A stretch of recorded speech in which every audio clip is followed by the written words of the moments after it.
the twilight of the gods nears, brother will kill brother. Families will be sundered by murder. 4 ages are afoot. An axe age, a sword age, where shields are cloven. A wind age, a wolf age, where the world falls. No one shall be spared.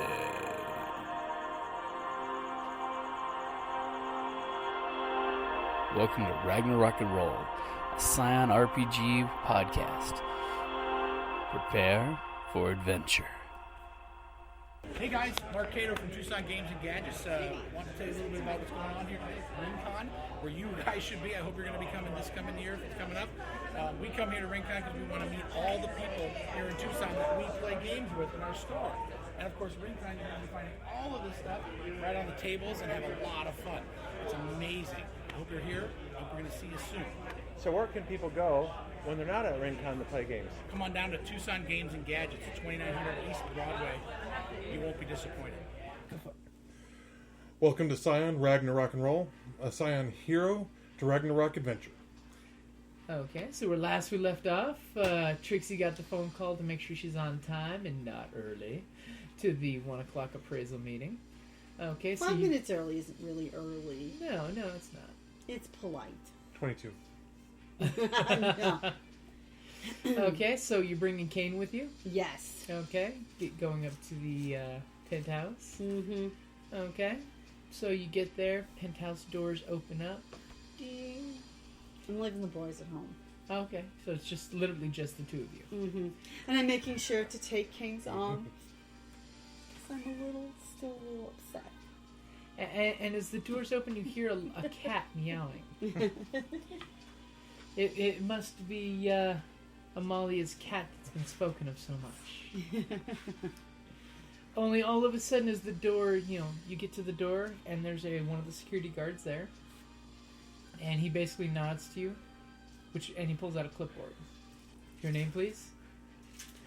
Trixie Lockhart. He flicks it open. 1 o'clock. Yes.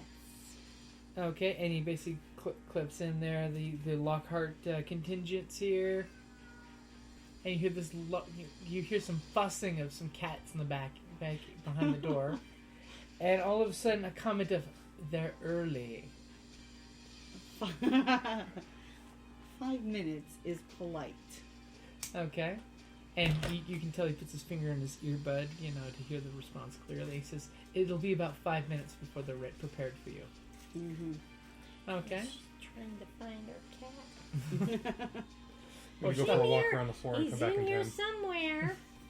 All of a sudden, right 1 o'clock, right on the dot, you hear a grandfather clock in the room chime, and on the first chime after it finishes, the door gets unlocked, and you see Falda sitting there in this beautiful blue and white gown, opening the doors, and she gives you this super, super resting bitch face smile. Oh, how beautiful you look. Come into our penthouse suite. And you notice when the doors opened that there's this meow coming out of the back area. And you see a cat the size of a panther. Oh, Christ. Pounce on something that was scurrying across the floor. Oh, sweetie, you got it. My sister's been turning mortals into mice again. Oh, God. Well, one has to feed the pets. Please, come in.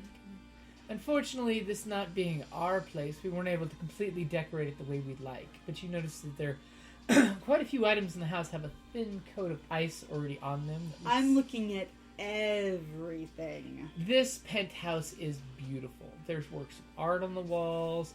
You can see that they've got pedestals of ice holding different objects that must obviously be theirs and not part of the hotel's. Mm-hmm.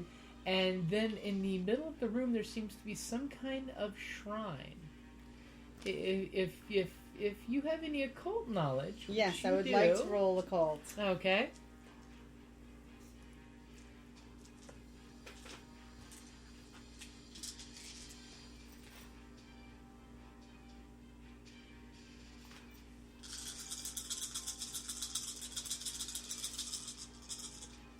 You have this huge grin on your face while you're rolling. Because I rolled really, really well. You sent the good loving mojo into the dice. Oh, no. Okay. 1, 2, 3, 4, 5, 6. You notice both in the common area, they have 2 altars. Obviously individual. It's their altars set up your standard style with the athame and the collecting whatever personal energies that they're looking to collect.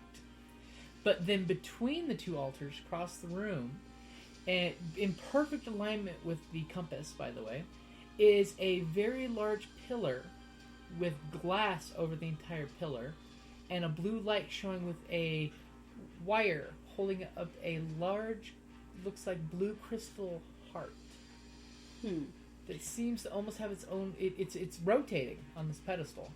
It's got an actual the wire that you see supporting it has a rotating motor in it, and it seems to sparkle almost like a heartbeat.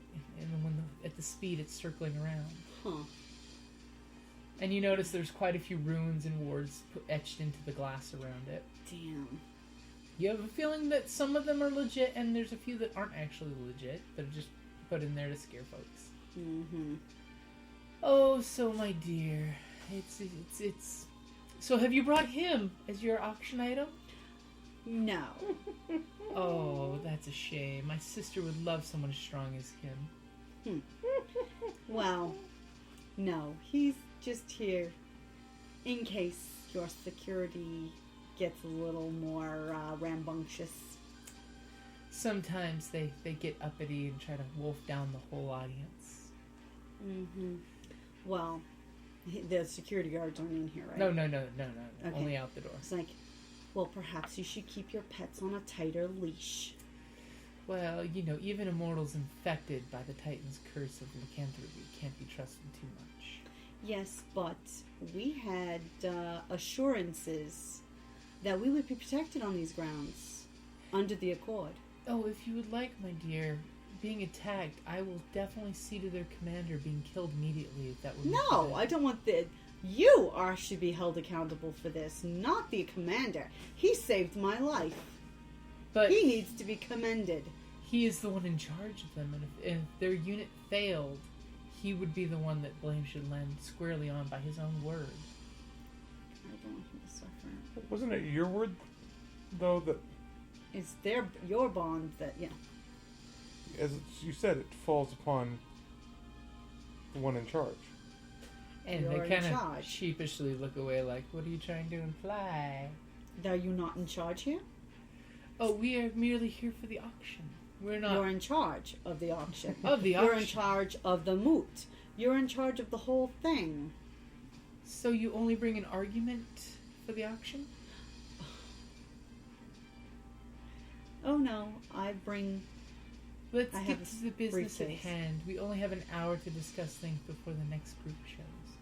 What items did you bring for us for the auction? I opened the case, and it's a Manila Swiss bank. envelope with bank account numbers. Mhm.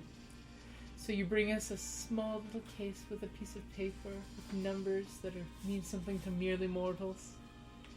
See, I knew that they wouldn't be interested in the money. Sister, she brings us money. What do you think of that?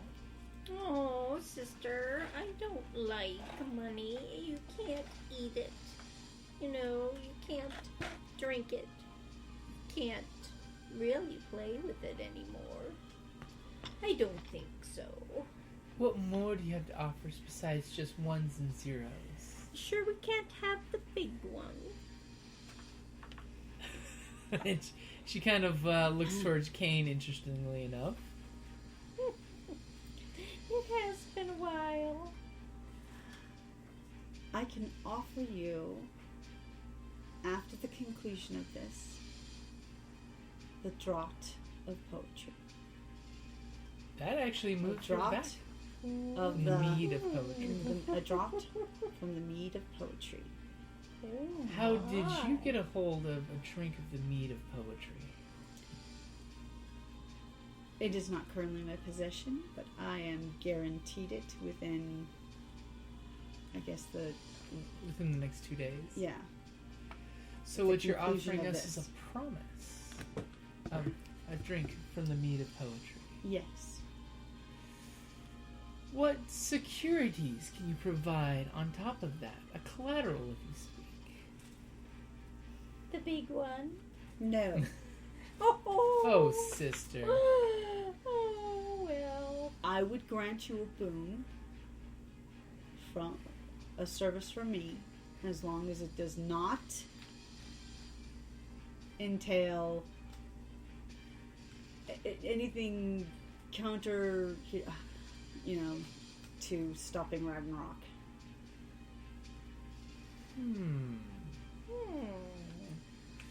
That I cannot offer up the mooncalf because I have no idea. Before that- you even think of That it. was the one we were thinking. It's of. like, do not have the information. True. It is quite an offer. It you is. should think. An as yet called offer, a drink of the mead, and these ones and zeros she That's the promised. yeah. Well, I thought money meant nothing. Oh, we would still take the money as well. As a symbol of your offer. You see your eye just twinkle like, yes, I'm taking the money. Like, damn. Money can help you fly from place to place. Why can't they take a broom? It's like, no, they didn't. That was Okay. a character, and you know it. So basically, they then she pulls out some paper and writes down some notes, and basically hands you each of the notes. One's on a piece of paper that's white, one on a piece of paper that's yellow, and one that's on a piece of paper red.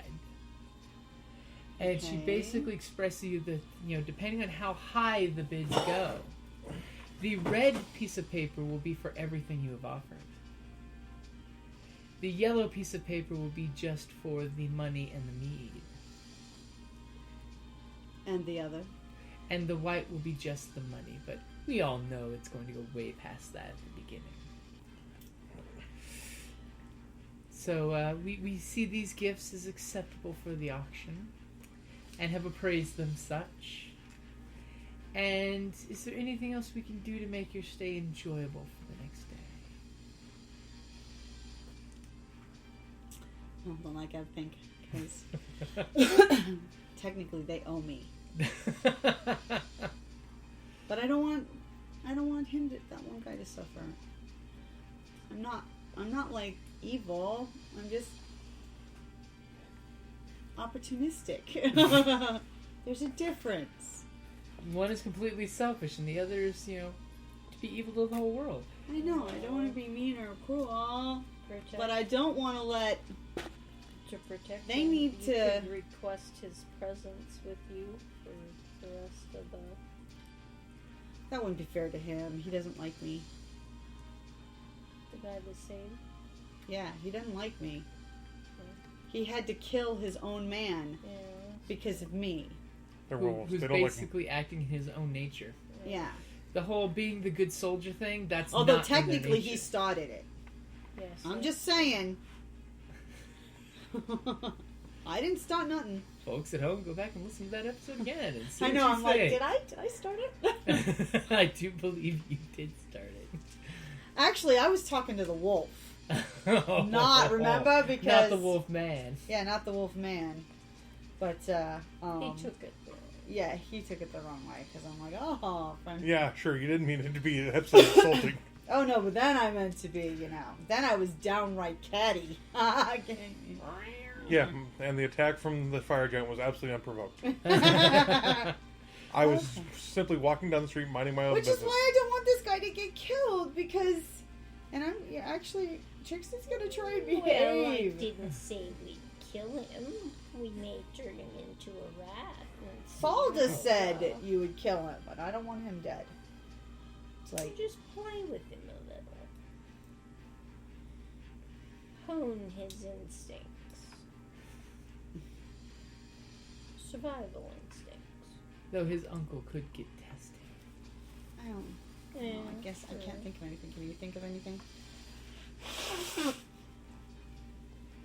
Sorry. It's okay. No. Just I guess. that they kind of owe you and should really consider your Yes. Oh, they're giving that credence of, you know, the on the bid there. Yes. Giving you a little extra because they kind of owe you. Yeah, because And we wouldn't want it to get out that Folda, Their moots are worthless. that Folda kind of gestures if you guys would like any of the refreshments they have available. no thank you. And asks, so, Trixie, what is it your father wants with the Heart of Winter when we're done with it? That I actually have no clue. Interesting. Ours is not to reason why. It And is the quite... cat's batshit crazy. It is quite lovely, though, isn't it? And she kind of looks towards where the pedestal is. It is actually. One would be sorely pressed to give away such a thing, but I feel that we will be amply compensated for when we have used it up.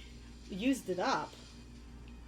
Did I say that? I meant we're unable to use it in the moon calf.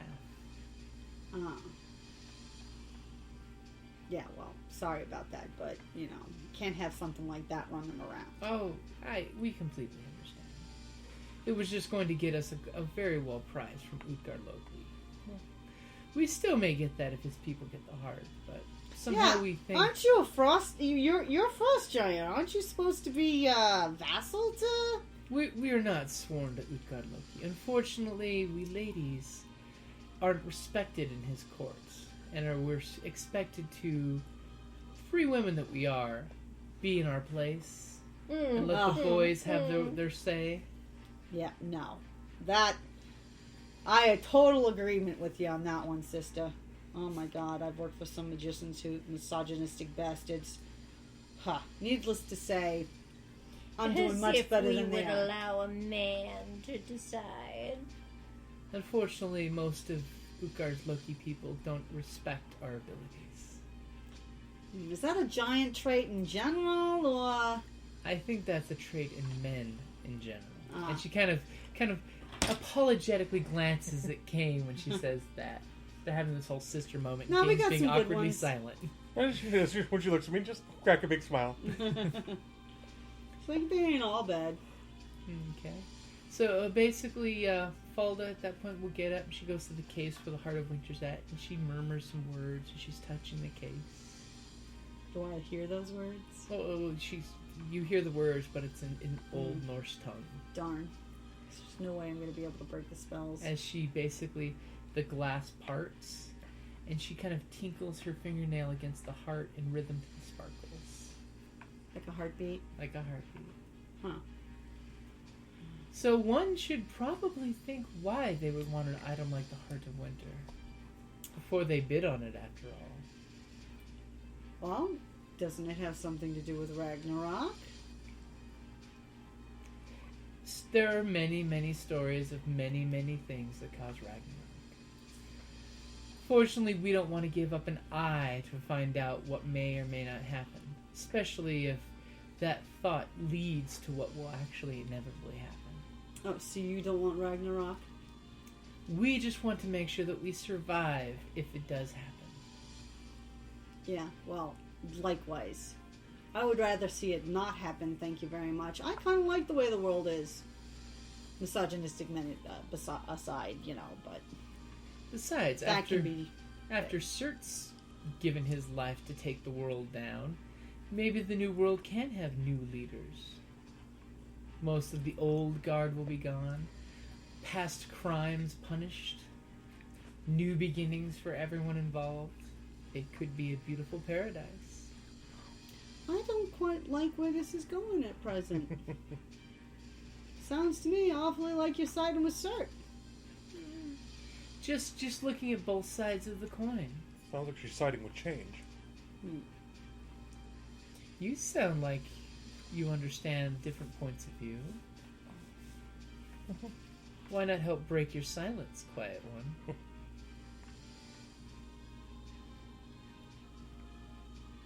So you definitely like to keep the strong silent type around, I see, Trixie?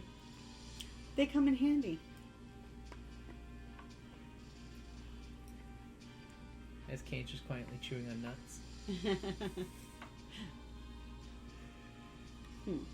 So, thank you for your visit. She kind of taps the harp a few more times and then whispers something and the case closes. No. So, when will we be blessed with Loki's presence? I'll have to get back to you on that. Perhaps you have many questions of your own you should be asking your own delegation. Oh, trust me, I will. And if you get a chance, we would love to run into Thora and her husband. They're such a beautiful little couple. I think that you've had enough of their presence for the time being.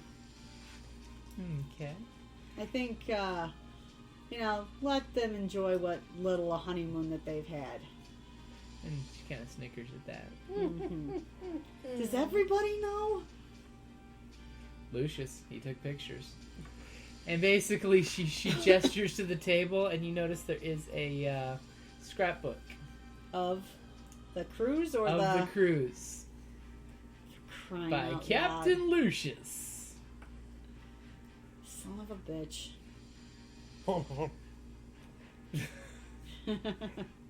Show the fire dust.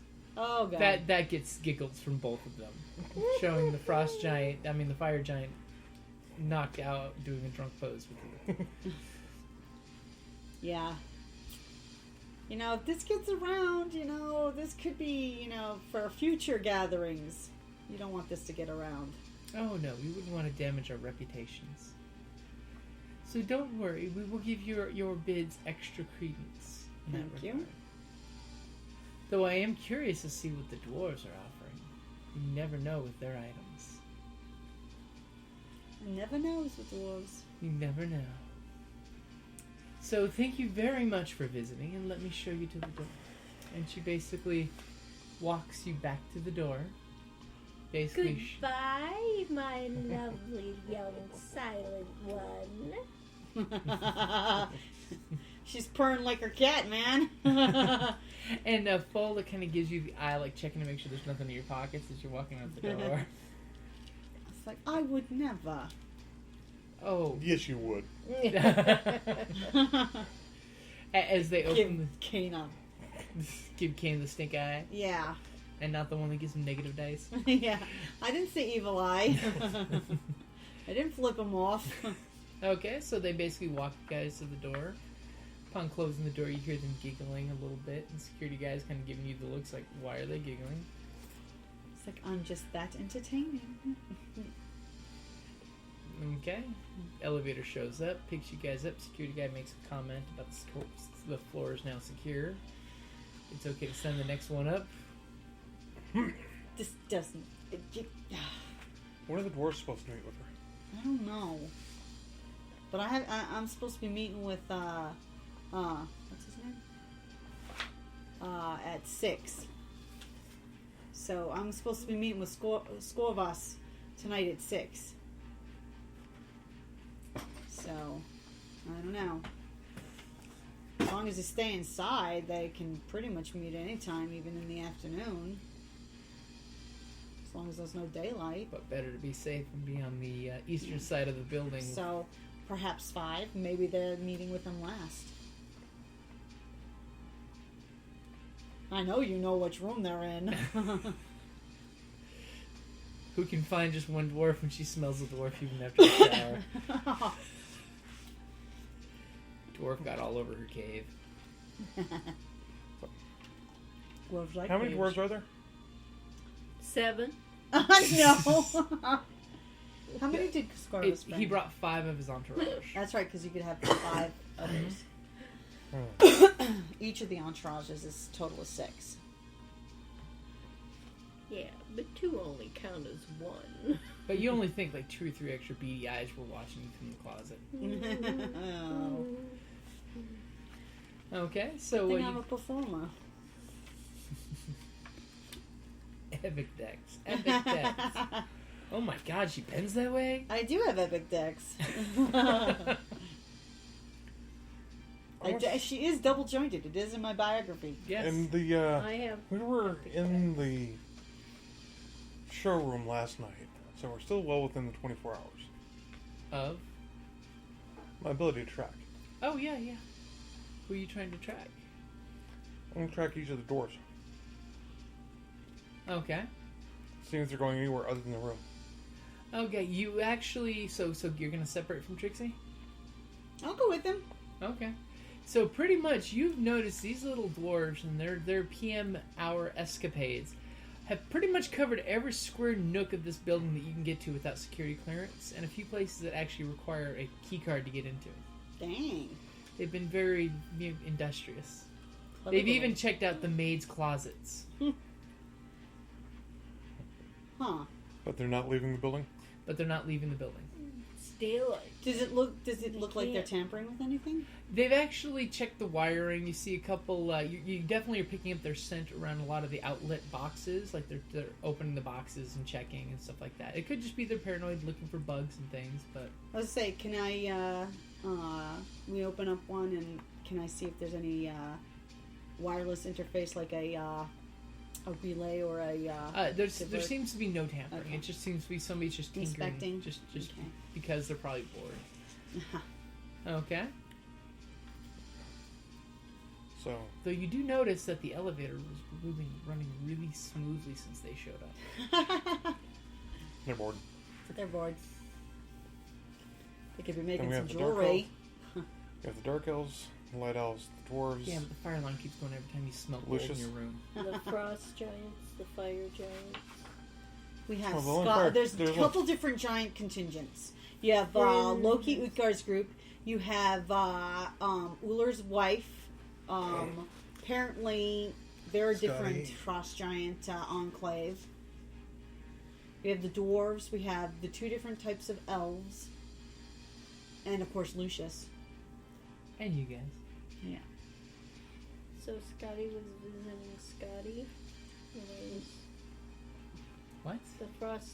What's her name? She's with her delegation in Yeah, her room with her right. delegation, and you Yeah. came under the arm of one of her delegation. Yeah. She was sitting there watching television as you walked in with one of her guys, Wait. No. who she's going to be having words with. Well, I think she's trying to seduce you. I have a date for later on with Oh, you Frosty do? the snow giant. Yeah. Harold. Harold. I'm going to check out... Let's see. Okay. I know the elves are up to something. Or at least Which one? The dark ones or the Yes. white ones? They're elves. Yes. they're dealing with Lucius, so yes. Lucius is What about always up to Scotty's crowd? something. Scotty's crowd's just chilling out, hanging. They're really here. You're getting a sense for just enjoying the facilities. Because like what? Scotty was not wanting to leave her room because she didn't run into Nord's daughter, who came into her room. And Awkward. I bowed and, Awkward. made, Okay, so pretty much you're gonna Abeyance just investigate tour? the hotel while. See where everybody's been going. Okay. You do notice the dark elves have gone in and out of the hotel quite a few times from their scents, as well as the dark elves have enjoyed some of the facilities, but they usually do it as a big group. They don't go anywhere alone. You noticed. Interesting. Mm-hmm. The light elves all over the place, but then again, you see quite a few of them during the day when you're checking them out on cell phones, briefcases. They're doing day-to-day business while they're there. And pretty much Scotty's group, you see that they're just going and using the pool, using the masseuse, you know. Then you have Ukar's Loki's group that are pretty much holed up in the room. Huh. They're pretty They're not much getting very lots of social. room service, and they're not leaving the room much. I wonder why. Because they're angry, stinky butts who live by the old ways. Not so much. very into the- antisocial. And 6 o'clock comes around. Trixie's called to go to her appointment. And I'm not picking fights with those giants. So what do you do, Trixie, come 6 o'clock? Are you ready with bells on? Oh yeah, I'm looking very, very nice.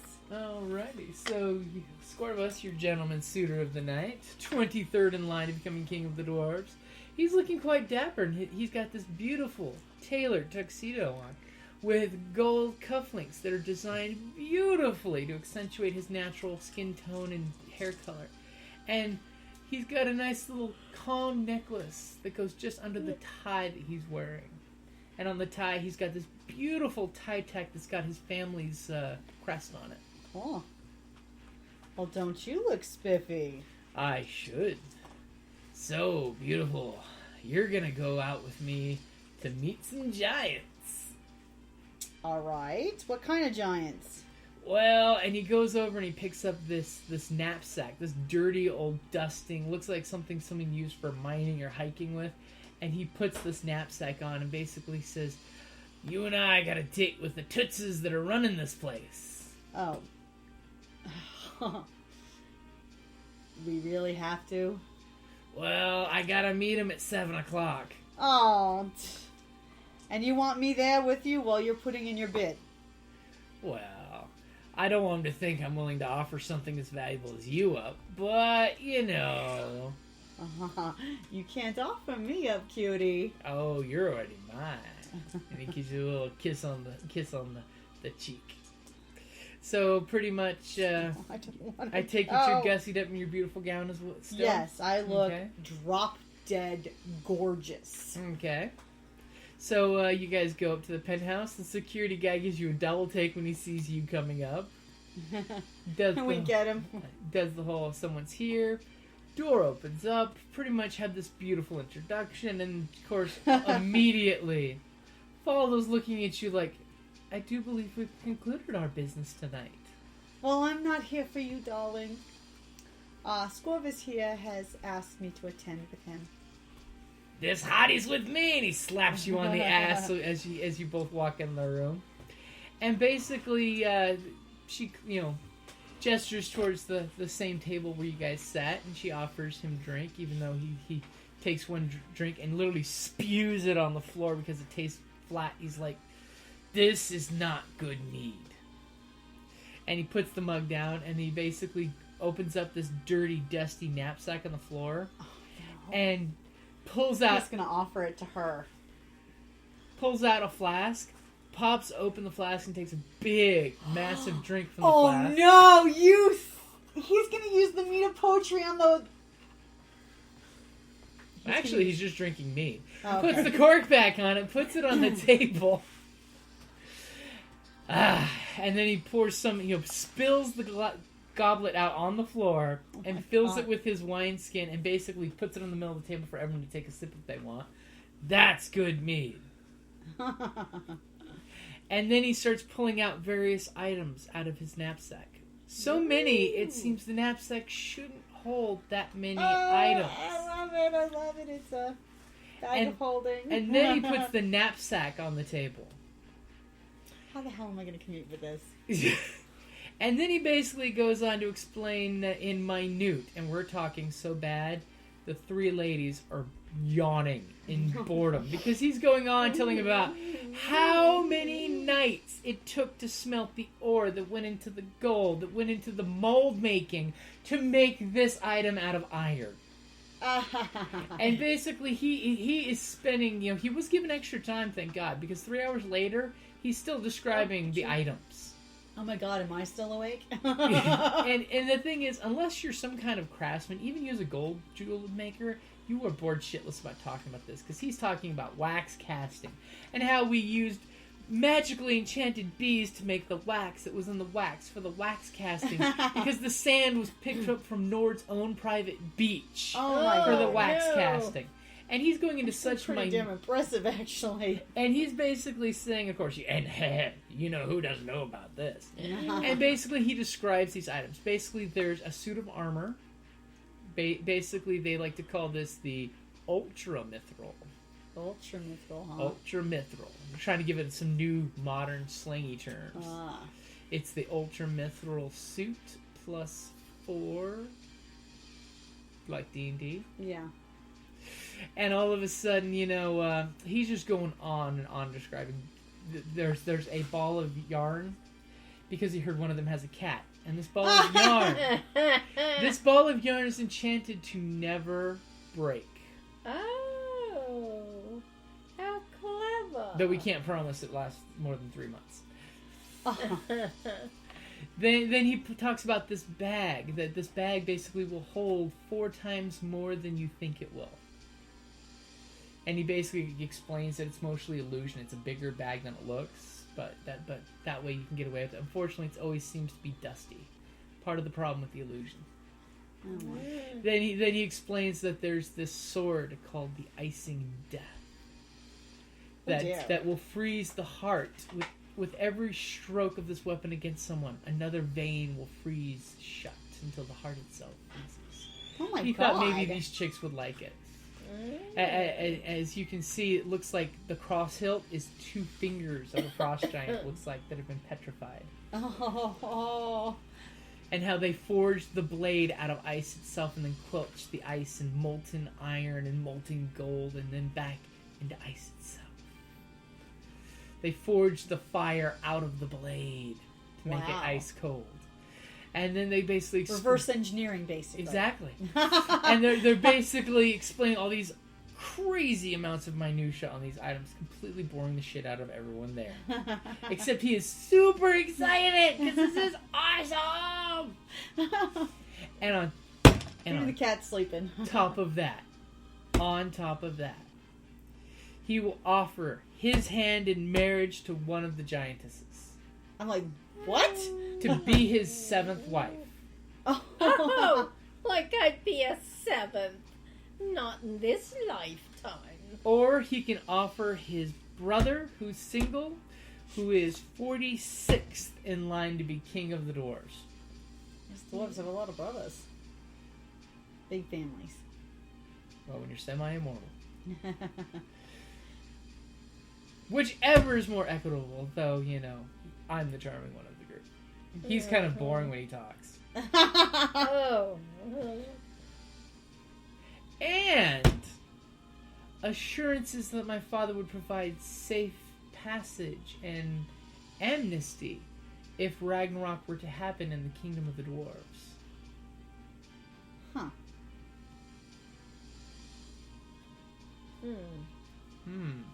That kind of wakes the sisters up and gets them to pay attention. Huh. And I'm like, what the? And he kind of nudges Trixie and goes, yeah, and for you too, baby. Ah. Yeah, you can be my 8th wife.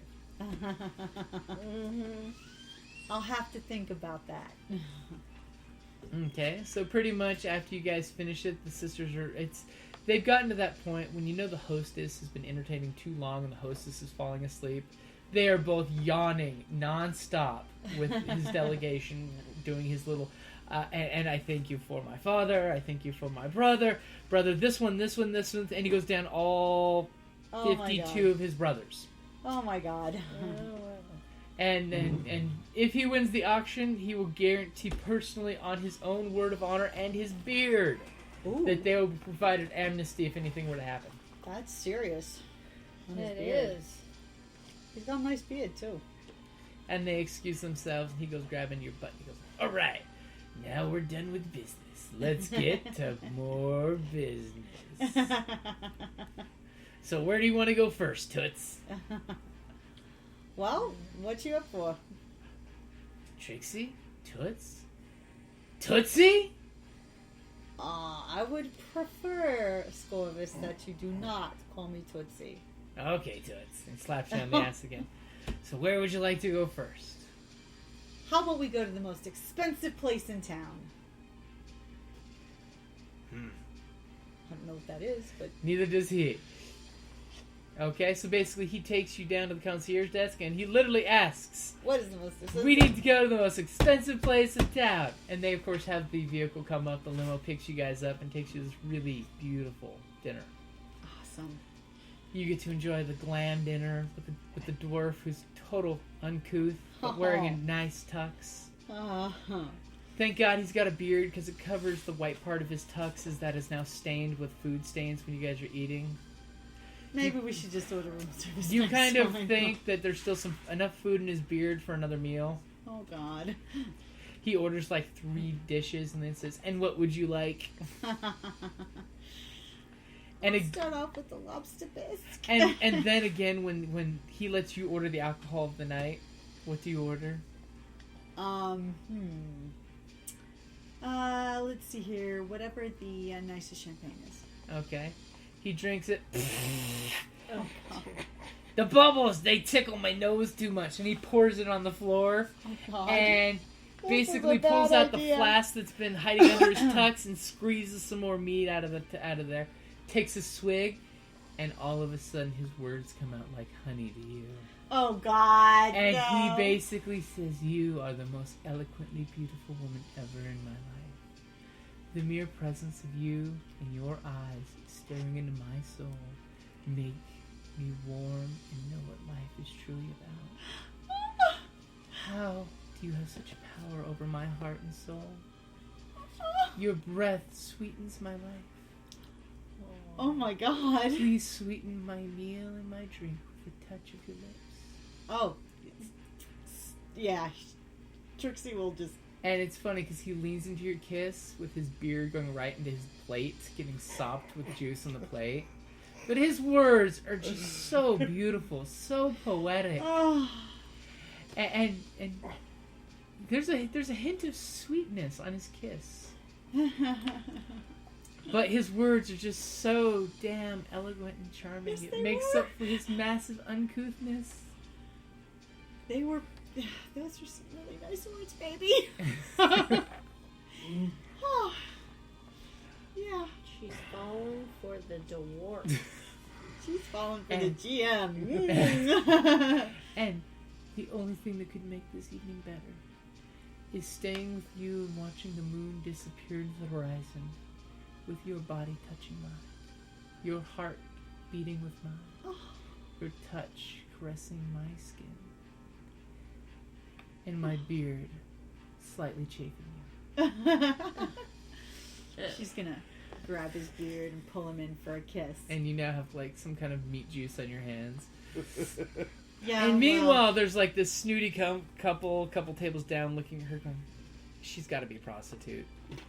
She's got to be paid for this. It's got to be a joke." Some Americans cross the way going, "That the guy from Duck Dynasty? Oh my God. I think that's the guy from Duck Dynasty." Out of curiosity, where are the other dwarves? They're basically going through the entire hotel board, looking for projects. Like one dwarf, you see him in the lobby, and the concierge is being really, really Patient. patient with this, because these guys are going over to 100-year-old antique furniture and actually fixing it on the goddamn floor. As you're back at the hotel watching these guys, checking them all out, you see one go sits on a chair in the lobby area and realizes you see him try to like wobble in it, and it doesn't seem to wobble, but all of a sudden he gets up, flips the chair onto another chair so the legs are up, and he starts licking his thumb and making vague air measurements of the legs. Then he gets out his little willing knife, and you see him shave off just a hint of the chair leg. Flip it my over. God. And you're seeing the concierge just shiver at the desk watching this guy cut into this antique furniture. And he wiggles his butt in the chair, and he wiggles his butt in the chair, and he wiggles his butt in the chair. Then he gets up, gets a little, marble out of his pocket, drops it in the middle of the chair, and you see it balance perfectly. Oh. And then, later on you were seeing one where one of the chandeliers, one of the lights seems to not work. And you hear rummaging in the ceiling until the light turns back on. Oh my God. So basically you're seeing these 5 additional dwarves go uber craftsmen on this place. So I know where all 5 dwarves are. You know where all 5 dwarves are. I'm gonna text Trixie. Okay. Where's the dwarves offering? Okay, using wireless interface, Okay. I'm going to reply and tell him a shitload of magical items, including a bag that's like way larger than it looks, although horribly dusty. Just list off each of the magic items, but not the whole thing. Okay. And of course the free pass for Ragnarok, as well as the marriage offer. Okay. Where's the physical items? He's got the bag with him, I'm assuming. Yeah, he sells the bag with him. Where are you? Hanging off the I'm back at the of this restaurant. chair of this beautiful told him the restaurant is this dirty dirty canvas bag hanging on the back of his chair. So for clarification, he's not at the hotel. No, he's not. I see where I you're going. don't want to rob him. He's I don't care! He's just like did this whole poetic. And where am I supposed to hide it? Then don't rob him. I will. Okay. I'm like, I can't really do that. Especially since he's, waxing poetic on her. Exactly. Yeah, She's the most beautiful star in all the stars. He like Aww. really snowed her. We're talking. Yeah.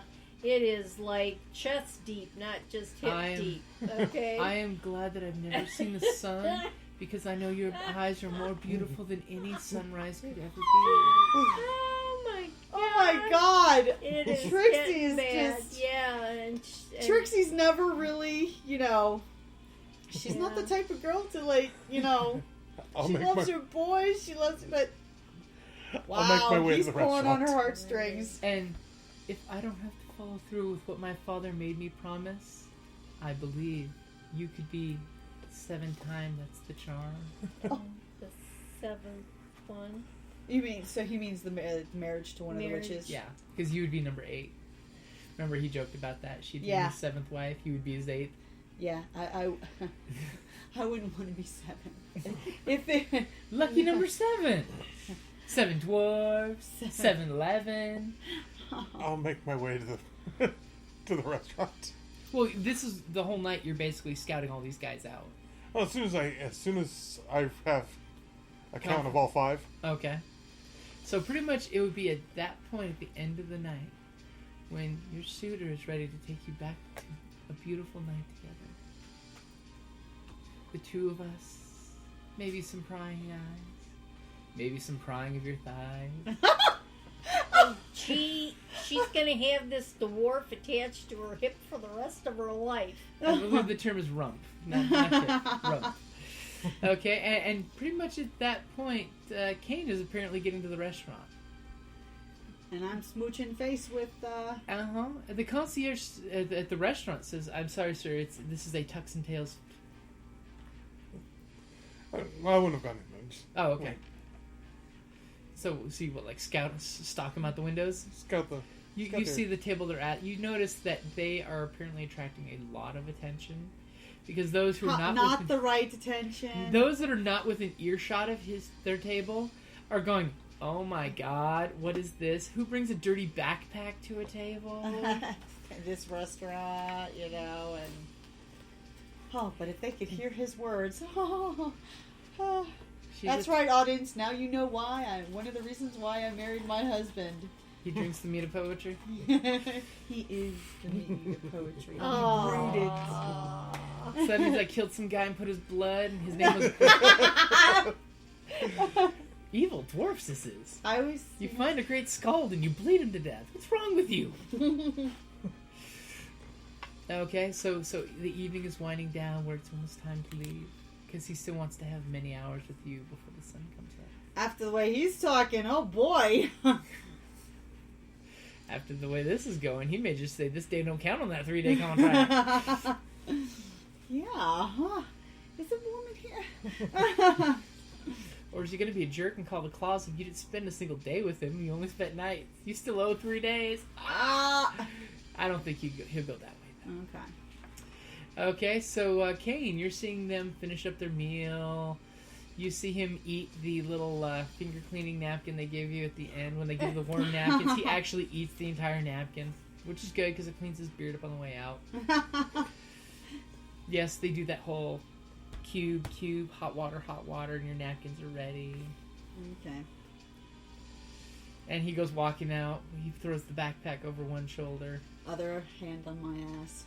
Other hand on her ass, except when he's letting his hand go so he can grab someone's desserts that look yummy on the way out the door. Oh my God. And then putting his hand with frosting back on her ass. Oh God. Oh.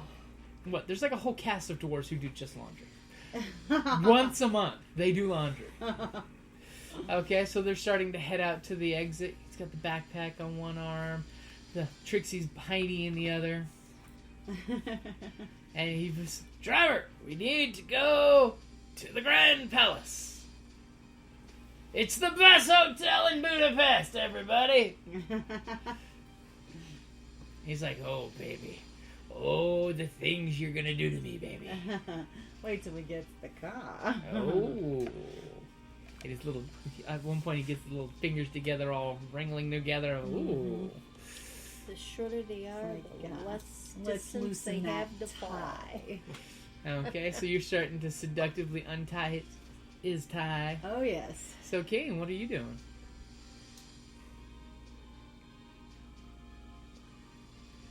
Trying to find a good justification. Because there's no way I'm doing it without having done him. Hold it, what? He's gonna fight me. He'll fight me. No. And he's a dwarf. Can't you just knock him on the head and knock him out? No? I thought you were you're just pretty... I'm trying to figure out a way to... I'm Trying to figure out a way not to... No, because then he'll be mad at me. I don't want him to be mad at me. Well, it's not You're your fault. adorable. They were mugged by... Hold on, the first way I'm gonna do it, he's not gonna be mad at you, he's gonna be a corpse. Oh, no. We don't want to kill him. I think that would be... I don't think that would be... Are you saying in character you'd be with the guy who's in charge of justice? That's where I'm running into the... Because remember, you are justice. Killing somebody to steal their shit, that's pretty That's dark, not man. justice, man. That's pretty dark. Yeah, That's where I'm running into the Trixie, problem. You Trixie just can't want to knock be him on the part- head. Just, Just, she can't be knock party him to on that. the dead. There's the and thought about, there's the... make him unconscious. You If can I can let try to him figure out a know. way to get the bag without having to end the dwarf. You do have your super speed. Then the I'm- next thing is, though, why are you honestly in character wanting to steal the stuff? Do you have an honest justification of why you want to steal the stuff? Removing competition for the... That's completely acceptable. Because that cuts the legs out from under his offer. Yeah, You but do have your super speed. Purse snatchings happen every day in big cities. he's distracted by me, but... Then there's also the fact that he wouldn't be able to fulfill his bargain with you. Oh no, he the hasn't meat's not in the crafted bag. my- It's on his belt. Yeah. Huh. And he hasn't crafted my item yet. No, I meant the meat. If the meat was on the... He didn't offer the meat. That was a completely different wineskin that he had on his belt. No, I meant to her. No, and he means when No, we the finish bag and the bag and the items in the bag cut the legs out because from I under it. promised the draught to the witches Mm-hmm. if that's what he means. But Yeah. that's not. It's not But on you there. were going to take it from the door. He was gonna give it to me. Oh, I wasn't he gonna was take gonna- it. She's gonna get paid for it in the end of the Yeah. Okay, so what are you gonna do? They're at the curb waiting for the car to pull up, making out pretty heavy, hot and heavy. His little hands are everywhere. Because he's one smooth talker. I gotta tell you. Ha ha ha. He's got the bag. He's got the My he's got the bag over one shoulder. He's getting all up in Trixie's stuff there. Trixie's getting all up in his stuff right now. Something unlocked that heart. No, it's not completely unlocked, but whoo, it's yeah, she ain't the Marion type, but She'll spend some time. she's all. I mean, it's almost to the point where if he didn't give her the necklace or whatever the Whatever he jewelry- promised, you'd still be okay with it. Yeah, except for the draught. I need the draught because I promised Yeah. that. But she's Little certainly feeling the vapors. Yeah, she's Okay, so Kane, what do you do? Their car's pulling up. She's softening. Leave it to fate. Oh, he's gonna. Hey, I was gonna say have Kellie roll the dice because she always gets the bad dice. no, I flipped a coin Uh-huh. that one time. I flipped a coin to decide whether I was gonna make the deal with the dwarf, and fate decreed yes. So I have a flip coin app. Don't usually carry change. You want my coin flip? No, hey. Just let it go. Okay, so they Ah. basically car gets there. Saves Driver him. opens the door. He was just looking out for me. Yep. I've had a rough He day. slaps Trixie on the ass. Trixie, as she gets inside the car, then he gets in the car, throws the duffel bag in, all rough and tumble with it, and then they drive off back to the hotel. Okay. Okay. And they have a little bounce chicka wow wow, genuine sensitive moment there. Uh-huh. Okay. So I rocked his little world. Bryn goes back to her gentleman suitor's room and has another date night with him saying, "Don't mind my roommates. They're loud." As they're playing darts on the wall with knives. Actually, Aw. no. He, The doors will fix it. yeah, we were, we got it because the other guys were down in the bar. He had made arrangements with his buddies that we would have it alone. Private room. Oh, he put Yeah. the sock on the door, but the guy still came up after drinking, throwing knives into the wall. Okay, Yeah. so that's how the end of night 2 wraps up. That's a good place to wrap it up there. All right. Okay. Brown chicken, brown cow. Definitely. Smooth talker, you. Oh my God, Yeah. I'm blushing. You were blushing the second I said I that. was. I Oh my know. God. Your cheeks are blushing more than the beautiful red color of a rose. Because you have more life, vitality, and sweet scent in you than they do at all. I love this man. Aww. Aw. When I said, the line from Shakespeare in Love, I would have poetry in my life. Wow, I really got it. There once was a man from Nantucket who used to own a bucket. Yeah, I like limericks. Who doesn't? They're entertaining. Yeah, they are. Little Jack Horner had a big boner. I remember actually when I was a kid, Mom was going to the University of Arizona, and she had a math class one night. And of course, since it was an evening, she didn't have a babysitter or anything, so she brought, I don't know if she brought all of us, or, I know I was there. And so it's funny because she would actually have us take notes for her Yeah. when we were kids. But I remember going to the restroom at the U of A in the math building, and there was a limerick on the wall. And to this day, I still remember that limerick. Say it. Say it. What is it? There once was a man from Bel Air who fucked his wife on the stair. One day, hold on, I was like, when the banister broke, he quickened his stroke and finished her off in midair.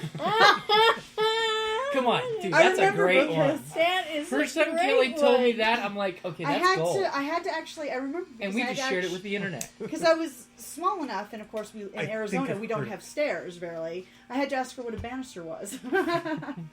But, Well, yeah. the math building at the U of A is a really weird building. Mhm. I mean, a mathematician must have thought this one up because it has floors and then half floors, and it juts out, and it's just really. You want to make a polyhedrix out of it? Yeah, it's just really weird. Fucked And it up was an old building, building. It was an older it's been building. around, yeah. But yeah, I was probably trying to get through my calculus I don't remember, but test because I mean, I was because pretty it young. must have been in the summertime. I think I was 10. Yeah, I'm like, what the heck? 10 or 12. I was no, I was closer to 10. It must have been. And learning dirty lyrics like that. No, it must Yeah, have I been remember, more yeah. like 12. Around your 12th birthday, I was taking calculus. I learned another poem, and that one's even Worse. grosser. I'm like, do tell. We're still recording. I know, this one's really gross. Share it with the internet. Here I sit all broken-hearted, came to shit and only farted. Went outside and took a chance. Tried to fart and shit my pants. I don't know why I remember this crap from the wall. It's like somebody The wrote crap this on from the wall in the shitter. I know, it's That's like what they do in somebody college. wrote that on the wall when I was Probably young. not Okay, Major. hold on. And I Now, remember you it. realize that there's a telephone number written on a wall that's now world famous. Yeah. 8675309. So, I mean, People remember shit that's written on a wall. I got it. Kilroy was here. Oh, that's really... You don't see that much anymore. Now you just see, you know, You like still have to gang draw symbols. a D&D Kilroy. Little Viking helmet.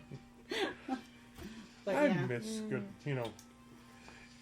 graffiti on People walls. putting work into the graffiti. Don't just Yeah, tag these the were- tag, Yeah, or just write, yeah, one it of the dirt, was, the vulgar words. Just it was come a up with something real interesting. art form for Yeah. a while. It really was. Art, I think that, That might be a certainly stretch. takes, it might be a stretch that calling it an art form. It was. For a while. I mean, So By remember- comparison to what it is now, yes. Oh, yeah. Yeah. So remember, kids, if you're going to tag with style. yes. Be creative. Be Yes, creative be about it. creative. Not that you should be Yeah. Oh, wait, tagging. no, kids shouldn't be tagging. Stop. No. No. Oh my no God. tagging.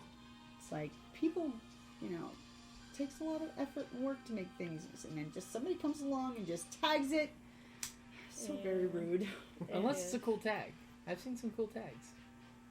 Unless it's a mural. Street art, yes. Big difference Okay, between this street is- art and tagging. Exactly. A mural is one thing.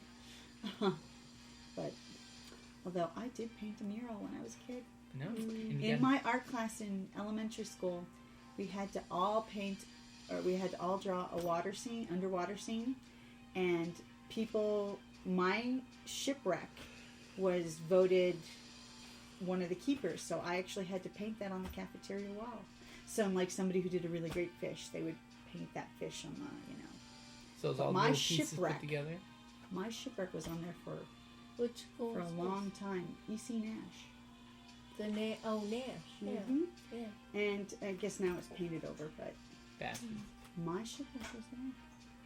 The main centerpiece of the mural. Was you? Yeah.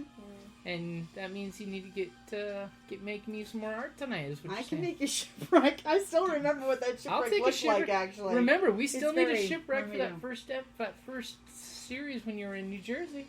Remember the ship? Yeah, it's true. And we should probably go see what the hell the cats are doing making noise in the I in the know, living room. they're attacking something.